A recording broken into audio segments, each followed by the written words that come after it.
Ladies and gentlemen, hey, hi, how you doing? Welcome back to the channel. Thank you so much for stopping by. Obviously, we now have a brand new season live in Warzone and Cold War. Season 5 is officially here for everyone now, and surprisingly, the Season 5 update for Warzone wasn't really all that impactful when it comes to gameplay. We did not see a ton of weapon tuning. We actually only saw tuning to the AMP 63 magazines. And outside of that, the only real change to the weapons was the addition of the new ones, the EM2 and then also the Tech 9. But that said, there is still a Season 5 meta to go over where we break down our basic tier list of all the weapons in the game and see where they rank against one another. And there's been some changes recently too that sort of shift things here and there. So today we are going over the Season 5 meta, everything you need to know about it, and the best weapons you need to look out for when jumping into games. So if you enjoyed the video at any point, let me know by dropping a like on it. Would be seriously appreciated. And of course, if you are new to the channel or if you haven't already subscribed yet, just over 55% of you guys watching are not already subbed. So if you want to stay up to date with everything going on in COD,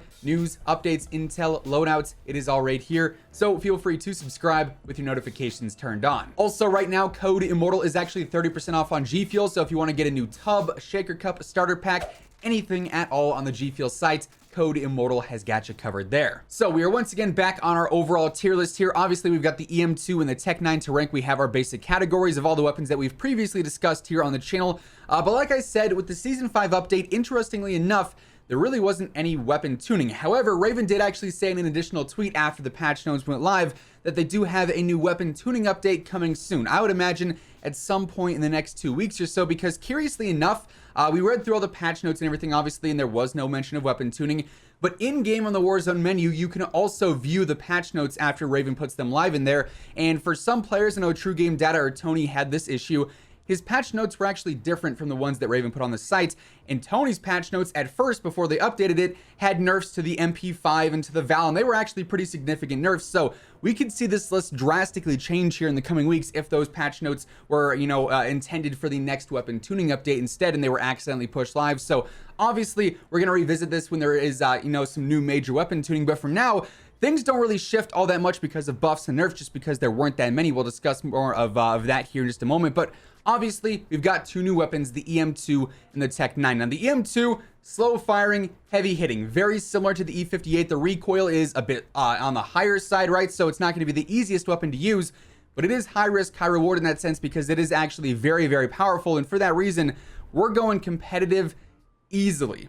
It is definitely an argument for top meta here because this seems like it is going to be a very, very good rifle if you are a very good player, right? Like I said, very similar to the C58 in the sense that it's not super easy to use. You do have to work a bit more to control the recoil, especially in some of those medium and longer range fights. But just based off of some of the numbers that I've seen of the EM2 already, this thing's TTK, extremely competitive. The shot to kill, extremely competitive all around. It seems like it was built to be a very, very dominant rifle. I've already seen like JGod and some other people on Twitter saying, yeah, this thing could get nerfed in the future, right? So if that's a discussion already being had, it is top tier competitive easily, arguably top meta. Like we could actually even give it the benefit of the doubt here. This thing feels very good in the current meta where the TTK is a bit slower. We can say this is top meta for the time being, but it might not be staying there all that long. I would imagine that if, it really does come out and everyone's using this like right away after they get this unlocked and it is just dominating lobbies left, right, and center, it's probably going to end up getting a nerf that makes it competitive at the least. Then we have the Tech 9, which I personally think is the much more interesting of the two weapons. The EM2, probably the better one overall because it's a rifle and it's more versatile, but the Tech 9 is semi-auto by default, so you gotta spam your mouse or spam your trigger, which makes it a lot harder to use, very similar to the FAL in that sense.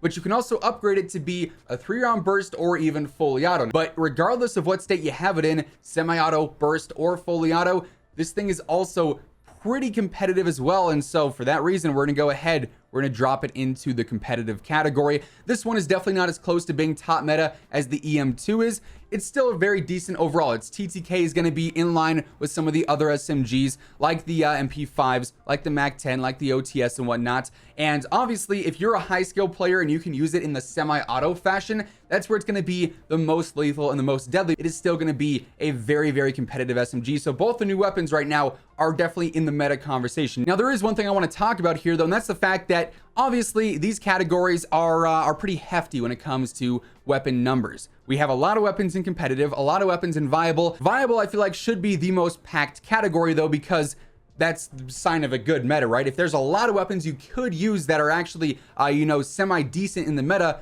that's good. That's what viable means. It's good. There are some better options, hence competitive and top meta, but they're not completely unusable like some of the below average or garbage tier weapons. But that said, competitive, in my opinion, is a bit too stacked, and frankly, there are some weapons here that I feel like should not be matched up next to each other because some are just downright better, like OTS versus like the MAC-10, the MP5, the LC-10. Right now, I am taking the OTS every single day of the week. I've been loving this gun recently. I've been saying to my friends, hey, this is probably the new SMG. Like, this is the SMG right now. It doesn't have the biggest magazine in the world, but it's up close. TTK is the best in the game, and it just fries. And they actually ended up fixing the whole iron sight issue with the Season 5 update, which to me just makes the OTS 9 even better than before, right? So I'm throwing the OTS 9 in a top meta right now. If I'm looking for an SMG on a class, it is the OTS 9. Yeah, I still want to use the Modern Warfare MP5 and the Cold War MP5, right? Both of those are great weapons. The MAC-10 is fantastic for mobility. The Milano is still decent, although I won't lie, the Milano is now borderline viable because all the stealth nerfs. These are all pretty close to one another in my book. Like, I could go into a game and use any of these and it wouldn't really feel all that different. The OTS 9, though, I am feeling the most confident with right now. So when it comes to SMGs, the OTS, I think, is a clear winner until it does probably end up receiving some sort of balancing pass to make the TTK slightly slower. Then when it comes to the rifles, there's also a few distinctions here. We have the Grau in here, we have the XM4 and the M4A1 in here, which are all pretty good rifles. Like, you could use these. They're definitely in the meta conversation, right? Especially for players who maybe don't like to have to work too much to control recoil. The Grau is super, super easy. But I don't think these weapons are on the same level as the C58 and the Krig. Both of these rifles, I think, are through and through very, very good. Close range, medium range, long range, the Krig can actually hold its own because it is a bit more mobile, and its damage properties and its TTK are very competitive in the current overall rifle TTK. And then, it's very similar conversation to the EM2, we have the C58, where in medium and long range fights, if you are a decently skilled player and you know recoil patterns, you spent the 2 minutes to learn them because it's just so hard in Call of Duty, you are going to succeed with the C58. Prior to the Season 5 update, the C58 was my go-to rifle. I was pretty much always rocking C58 OTS 9. Past couple of weeks, I've been dropping 25s, near 30s left, right, and center, a couple of 30s in the mix. Like, that's been my go-to setup.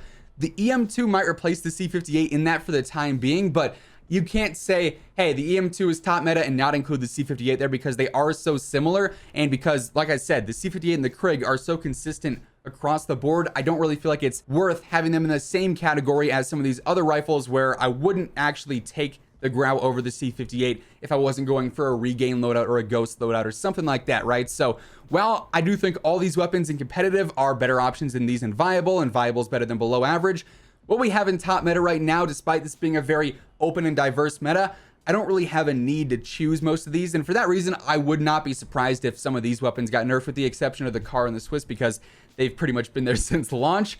But when it comes to competitive, all these weapons are good and very consistent. MP7's really, sort of risen to the spotlight recently because of some of the SMG nerfs. The Farah is still very good. The AK-47 is still very good. AMAX, XM4, like, all these weapons are definitely solid, but these I'm loving right now, right? So when it comes down to that, I feel like I can't not put these in the top meta category, because really, if I'm jumping into play and I'm jumping in to drop high kills and just fry everyone, these are the weapons that I'm looking at right now. The Tech 9, probably just because it's new and I want to have fun with it, right? But overall, I do think the OTS is the best SMG. The EM2 is definitely pushing new best rifle. The C58 and the Krig make that competition very close. I'm going to have a few more days of playtime and experimentation with that to really solidify my position with that.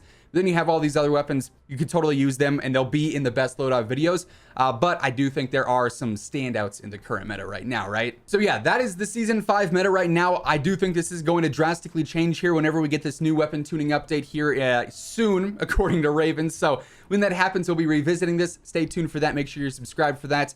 But that is going to wrap things up for today. If you guys enjoyed the video, if it helped you out, maybe it helped you decide which weapons you want to focus on for the season, be sure to let me know by dropping a like on it. And of course, if you are new to the channel, you want to stay up to date with everything going on in COD, feel free to subscribe with your notifications turned on. That way you'll always know whenever I upload a new video.